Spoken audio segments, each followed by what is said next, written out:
My name is Kelsey Donovan, 32 years old, a graphic designer who clawed her way through 6 grueling years of freelance gigs to own a sleek apartment in Plano, Texas. Never in my wildest dreams did I think my own parents would sit me down at a summer family dinner and demand I hand it over to my sister, like it was just another item on their grocery list. We're all packed around their Frisco dining table, the clink of forks cutting through the tension. Mom, with her usual air of finality, says, "Your apartment is the perfect gift for your sister. She's got big plans and you can always rent something cheap." Dad nods, adding, "It's time you put family first, Kelsey." My sister, eyes gleaming like she's already measuring my curtains for her sewing machine, chimes in, "I'll turn that spare room into my fashion studio. You get it right?" The words land like a punch, my pulse racing as I grip the edge of my chair. 6 years of late-night logo tweaks, skipped vacations, and penny pinching for a down payment erased in their minds, as if I'd just been house-sitting. They expect me to pack up and clear out because her latest boutique dream crashed and burned. The sheer gall of it sparks something fierce in me. I lean forward, voice steady, and say, "If that's your play, my response will expose a truth about this family you're not ready for." What came next flipped their plan upside down, a showdown that laid bare every lie they leaned into.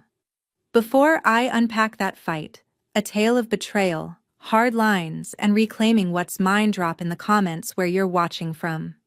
If family ever tried to claim what you built, share your story below. Smash that like if this hits home, and subscribe for more raw tales of standing up to those who should know better. Your support keeps these stories alive. Growing up in Frisco, Texas, my sister Mackenzie and I were inseparable. We'd spend hours sprawled on the living room floor, markers and sketch pads scattered around us, dreaming up wild designs. I'd draw fantastical book covers, dragons curling around Gothic fonts, while Mackenzie sketched dresses with flared skirts and bold patterns. At 10 and 5, we'd swap pages, giggling over her sequined ball gowns and my neon-colored spaceships. "We're gonna be famous artists," she'd declare, her pigtails bouncing as we pinky swore to open a studio together someday. Those days, our small ranch house felt like a creative haven, with Mom cheering our doodles and Dad taping our best pieces to the fridge. By middle school, things started shifting. Mackenzie at 12 got obsessed with fashion, ripped jeans, chunky boots, anything she saw in teen magazines. Mom and Dad began funneling cash into her whims, a shiny new sewing machine for her 13th birthday, summer fashion camps in Dallas, even a weekend workshop with a local designer. "She's got a spark," Mom would say, beaming as Mackenzie modeled a lopsided sundress she'd stitched. I didn't mind at first. My sketches were leaning toward digital art, and I'd spend hours on our clunky family computer teaching myself Photoshop with online tutorials. But when I asked for a $50 art program to practice layouts, Dad brushed me off. "We're tight this month, Kelsey," he said, while Mackenzie's camp fees, easily triple, that never seemed to be an issue. High school sharpened the divide. At 16, I was sketching logos for school clubs, dreaming of a graphic design degree. I'd stay up late researching scholarships for UT Dallas, knowing college was my ticket out. Meanwhile, Mackenzie, barely 13, was getting private sewing lessons, her room overflowing with fabric bolts Mom bought on sale. When I landed a part-time job at a Frisco coffee shop to save for a laptop, Mom barely noticed, too busy signing Mackenzie up for another design course. "Your sister's got big potential," she'd say, as if my portfolio of posters for the drama club was just a hobby. Dad, always quieter, would nod along, never questioning the uneven scales. By the time I hit 18, the favoritism was glaring. I applied to UT Dallas, got in, and pieced together my tuition with Pell Grants, a barista gig, and a side hustle designing flyers for local businesses.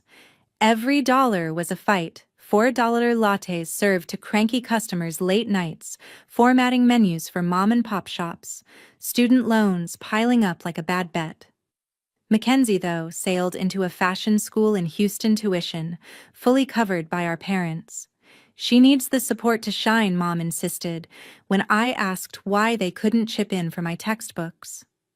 I swallowed the sting, kept my head down, and churned out assignments determined to prove I didn't need their help. Mackenzie's path predictably wobbled. Halfway through her first year, she started skipping classes, more interested in Instagram aesthetics than actual coursework. By her second year, she dropped out, claiming she'd learn better on her own. Mom and Dad didn't blink, funneling more money into her side projects, fabric orders, a website for her boutique. I'd call home from my dorm, exhausted from pulling doubles at the cafe, and hear about her latest vision board. "She's finding her way," Dad would say, as if my 4.0 GPA and client list were invisible. I'd hang up, staring at my tiny dorm fridge, wondering why my grind never seemed to measure up. Looking back, those years laid the fault lines. Mackenzie and I drifted, our sketchpad days buried under her coddled dreams and my quiet hustle. I still loved her, but the resentment simmered not at her, but at the lopsided rules our parents set. By the time I graduated, debt-heavy but proud, I thought I'd left that unfairness behind. I was wrong. After graduating, I poured everything into building my career. My graphic design degree from UT Dallas came with a hefty student loan, but I hit the freelance circuit hard, signing up on platforms like Upwork to chase every logo, banner, and website mock-up gig available. My first place in Plano was a shoebox rental, leaky faucet, noisy neighbors, but it was my war room. I'd burn the midnight oil, tweaking layouts for demanding startup founders fueled by cheap coffee and stubborn ambition. Early on, the paychecks were slim, barely covering rent and loan payments, but I hustled, stacking a portfolio that started catching eyes. A couple of years in, I landed a game changer, a lucrative contract with an Austin tech startup to design their full branding package, logo, app, interface, marketing assets. That deal opened doors. Soon, I was creating visuals for a Dallas restaurant chain, a fitness app out of Houston, even campaign materials for a local politician. My client list grew, and so did my bank account. I was relentless, cold pitching businesses, refining designs till dawn, funneling every spare dollar into a savings account marked home. Driving through Plano's tidy neighborhoods, I'd spot modern apartment complexes with sleek facades and big windows, vowing one would be mine someday. After 6 years of grinding, I had enough for a down payment on a 2-bedroom unit in a sharp Plano building, my name on the deed, a mortgage I could handle. Walking in that first day, hanging my own artwork on the walls, setting up a desk by a small balcony, it felt like planting a flag on my own turf. My boyfriend Ethan, a financial advisor I met at a networking mixer, helped me navigate the paperwork to make it real. We'd been together a year, and his knack for numbers grounded my creative streak. He'd grin, lounging in my new living room, joking about borrowing my balcony for client calls. But then Mom started ringing me up out of the blue. "How's that new place, Kelsey?" she'd ask, voice too smooth. Pressing for details, square footage, amenities, guest space. Dad followed suit, casually probing about parking and maintenance fees during a Sunday call. I chalked it up to parental pride, but the questions piled up, each one sharper than the last, like they were cataloging my home for a reason. Ethan wasn't buying the act. Over burgers at a local joint, he leaned across the table, eyes narrow. "Your family didn't care this much when you were scraping by in college," he pointed out, tying it back to the favoritism I'd shared from my teen years. "They're up to something. Watch your back." His words hit like a warning bell, lingering as Mom's texts shifted to requests for photos of my place, her tone almost too eager. My sister jumped in, flooding my inbox with Pinterest boards of interior design ideas, raving about how perfect my apartment was for her vibe. I sent a few pics to keep the peace, but Ethan's caution gnawed at me. Then they showed up. Mom and my sister rolled in on a Saturday, claiming they were just passing through Plano. Mom strode in, inspecting every inch like she was staging it for sale. "Such great light in here," she said, running a hand along my kitchen counter. My sister, clutching a tape measure, started sizing up my windows, muttering about how the space would work perfectly for a vision board wall. I stood frozen, arms folded, as she paced my living room like it was already hers. "This is my home," I snapped, sharper than intended.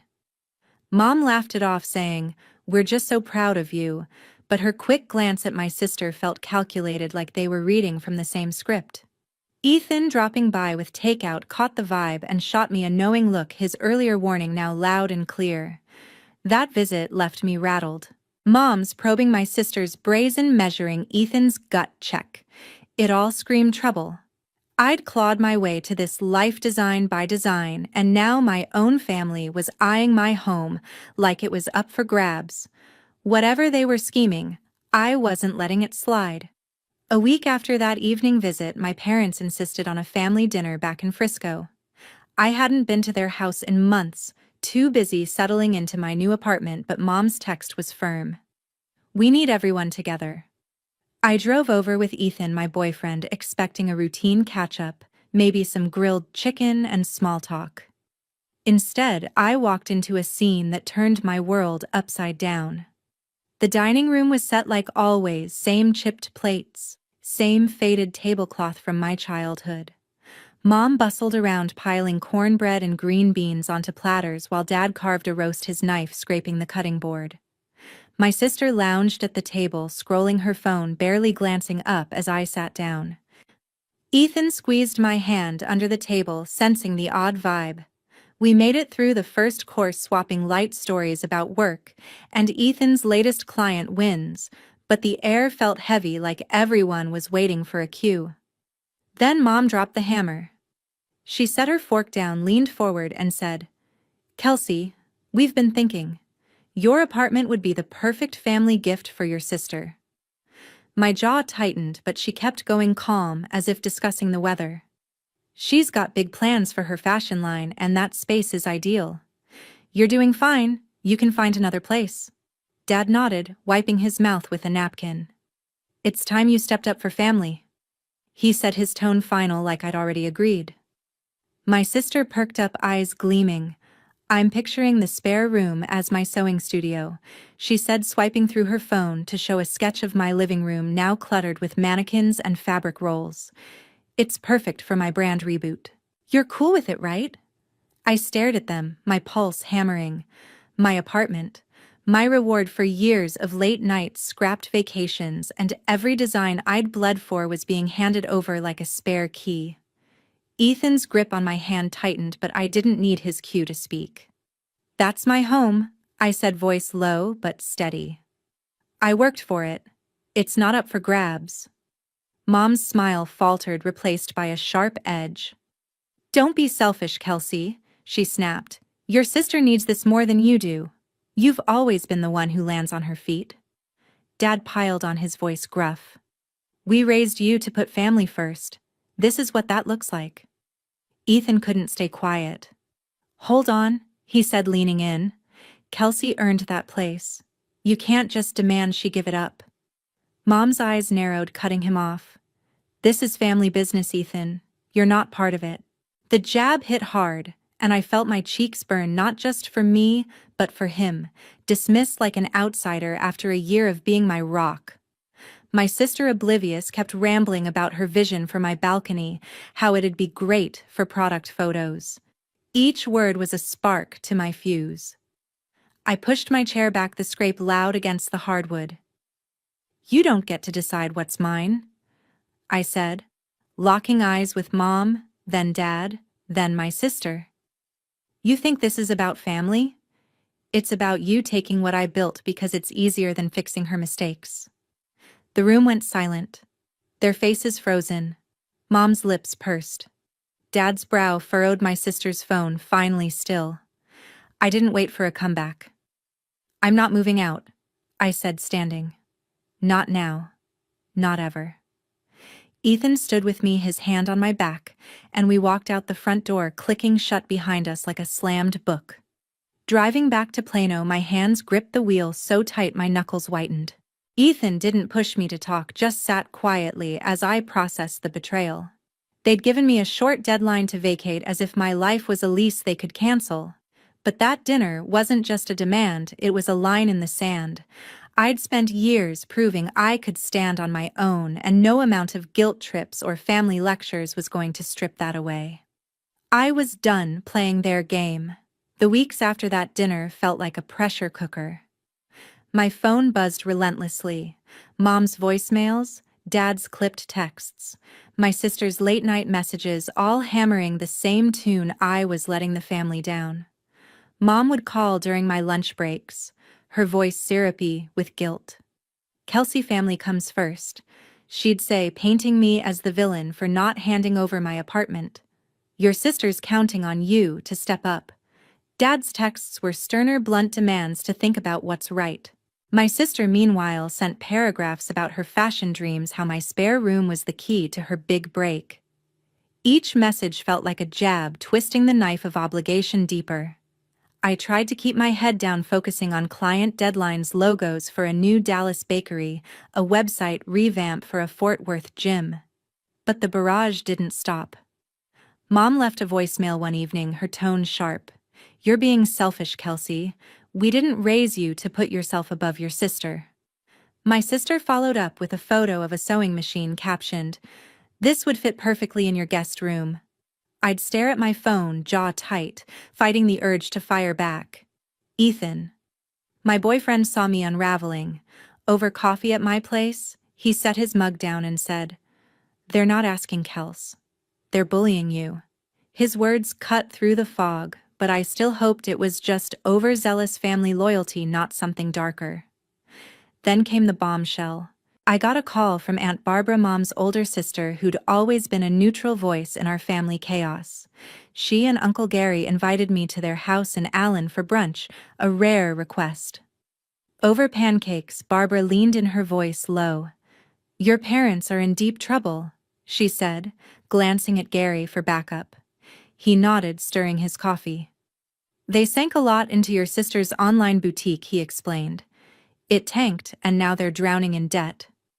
Barbara added, "They've been scrambling to cover it, but it's bad. They won't admit it, but we heard them talking about your apartment as a way to bail themselves out." My stomach dropped. The pieces clicked. Mom's probing calls, my sister's brazen plans, the sudden push to gift my home. They weren't just favoring my sister, they were betting my future to fix their mistake. I drove home in a daze, replaying every guilt trip, every demand. Ethan was waiting at my apartment, and when I spilled what Barbara and Gary said, his face hardened. "This isn't about family," he said, pacing my living room. "They're trying to use your place to clean up their mess." He stopped, looked me square in the eye, and said, "You need a lawyer, Kelsey. Someone who knows property law. I know a guy, Derek. He's sharp, specializes in real estate. You can't let them strong-arm you." I nodded, my resolve hardening.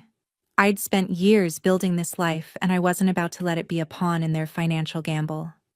That night, I started digging. I pulled up my sister's old boutique website, long abandoned but still online. The splashy homepage screamed ambition, bold fonts, glossy photos of her designs, but the Shop Now button led to a dead end. I remembered Mom hyping it up years ago, how they'd poured money into inventory and marketing. Now Barbara's words echoed a failed venture, a heavy debt, and my apartment as their escape plan. I found Derek's contact in Ethan's phone, a lawyer with a no-nonsense reputation, and sent him a message laying out the basics. My family's demand, their debt, my refusal to budge. His reply came fast. "Sounds like they're banking on your compliance. Let's protect your asset." The weight of it all settled in. Every call, every text, every plea about family was a calculated move to offload their burden onto me. I wasn't just fighting for my home, I was fighting for the right to keep what I'd earned. My sister's dreams. My parents' bad bets didn't get to rewrite my story. The next morning, my phone pinged with an email that made my stomach drop. The subject line read, "Property Transfer Agreement," and the attached document claimed my sister Mackenzie was the rightful owner of my Plano apartment. The text was formal, stamped with a notary seal, stating I'd agreed to relinquish the deed as a family gift. My hands shook as I scanned the pages. My signature was there, but I'd never signed anything like it. It was a forgery, blatant and sloppy, but the audacity hit like a punch. I forwarded it to Derek, my lawyer, with a single line: "This isn't real. Help." I was at my office, a shared co-working space in Dallas, when the storm hit. I'd been pitching a rebrand for a local coffee chain, my laptop open to mock-ups, when Mom, Dad, my sister, and a woman I vaguely recognized stormed in. The woman, Brianna, my sister's old business partner from her failed boutique, clutched a folder, her face smug. Mom led the charge, her voice loud enough to turn heads. "Kelsey, we need to settle this. Now," she said, slamming the same forged document onto my desk. "You agreed to give your sister the apartment. Sign it over, or we're done." Dad stood behind her, arms crossed, nodding like a silent enforcer. My sister chimed in, waving her phone. "I've got plans for that space," she said. "It's perfect for my new collection. Don't make this harder than it needs to be." The room went quiet, my coworkers glancing over their keyboards still. Brianna stepped forward, tossing her hair. "Your parents and I are tied up in some financial trouble from the boutique," she said, her tone clipped. "Your apartment clears our debts. It's only fair." I stared, my mind racing. This wasn't just about my sister's dreams. It was a calculated move to dump their failed venture's fallout on me. My pulse pounded, but I kept my voice steady. "I never signed that," I said, pointing at the document. "That's fake, and you know it." Before they could respond, I called Derek, putting him on speaker. His voice cut through the tension. "I've reviewed the email," he said. "That document's a fraud. No legal weight. Kelsey's deed is clean, and I'm prepared to file charges for forgery if you push this." Mom's face reddened, but my sister doubled down, raising her voice. "You're so selfish, Kelsey. This is for the family." The accusation stung, echoing years of their favoritism, but I wasn't backing down. My co-workers were now openly staring, one reaching for her phone, likely ready to call security. I texted Ms. Linda, the property manager at my apartment complex, attaching the forged document. She replied within minutes. "Checked your file. Your deed's in order, no transfer recorded." "That paper's nonsense." I held up my phone, showing her message to the group. "It's over," I said, my voice firm. "This is my home. You don't get to rewrite my life to fix your mistakes." Brianna scoffed, but Dad shifted uncomfortably, his eyes dropping. Mom, though, wasn't done. She stepped closer, her finger jabbing the air. "You're turning your back on us," she hissed, "after everything we've done for you." Ethan, who'd been at a client meeting nearby, walked in just then, catching the tail end of Mom's tirade.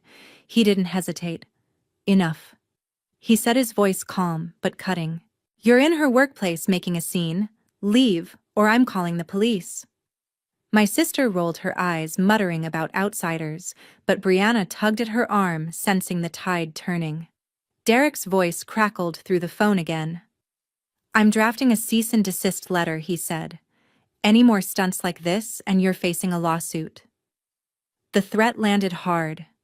Mom's jaw tightened, but she grabbed her purse. Dad followed, silent, avoiding my gaze. My sister lingered, glaring, before Brianna pulled her out.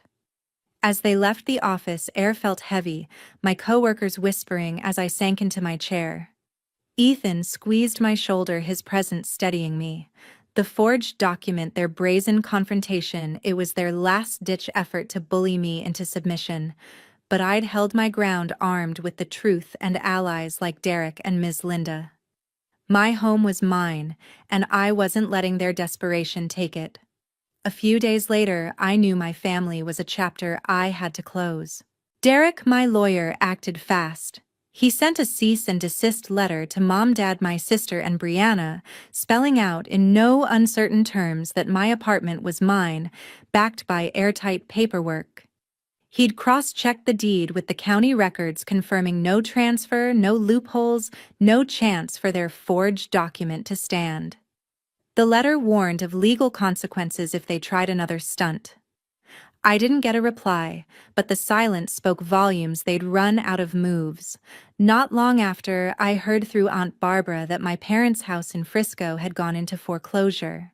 Their gamble on my sister's failed boutique had caught up, draining their savings and leaving them underwater on their mortgage.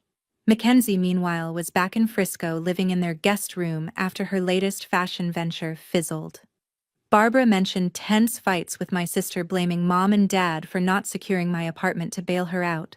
Their plan to use my home as a financial lifeboat had sunk, and now they were turning on each other. I felt a pang of guilt.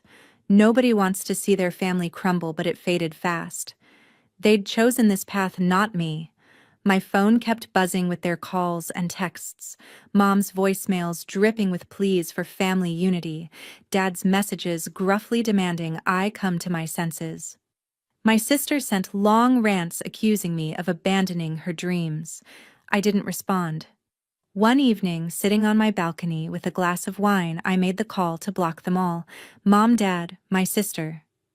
My thumb hovered over the button for a moment, but when I pressed it, a weight lifted. I wasn't cutting them off to be cruel. I was done letting their manipulation define me. Aunt Barbara and Uncle Gary reached out, offering to mediate, but I politely declined. Some bridges aren't worth rebuilding. Life moved forward, and it felt lighter. Ethan proposed one crisp October night down on one knee in a quiet park near my apartment. His ring was simple, a silver band with a small sapphire, but it meant everything. We'd been through the fire together, his steady support during the forged document chaos, his unwavering belief in my right to my home. I said yes, and we celebrated with takeout tacos on my couch, laughing about our future. My career was soaring too. I landed a lucrative contract with a Dallas-based tech firm, designing their entire visual identity logos app, layouts, marketing collateral. The work was demanding but thrilling, a reminder of how far I'd come from those early freelance days. Looking back, the ordeal with my family taught me a truth I'll carry forever. Self-respect outweighs toxic ties, even blood ones. I'd spent years chasing their approval, bending to their guilt trips, but their attempt to take my home was the final straw. They saw my success as their safety net, not my achievement. Cutting them out wasn't easy. There were nights I second-guessed myself, wondering if I'd been too harsh. But each time I walked into my apartment, saw my artwork on the walls, my desk by the balcony, I knew I'd made the right call. My home was my sanctuary, earned through my own grit, and no one could take that away. For anyone watching this unfold, my story isn't just about a house. It's about standing up for what's yours. Family can be a strength, but when it's a chain, you have to break free. Set boundaries, hold them firm, and don't let guilt erode your worth. I'm building a life with Ethan now, one rooted in mutual respect, not manipulation. My career's thriving, my home's mine, and I've learned that the only approval I need is my own. That's the freedom I fought for, and it's worth every battle.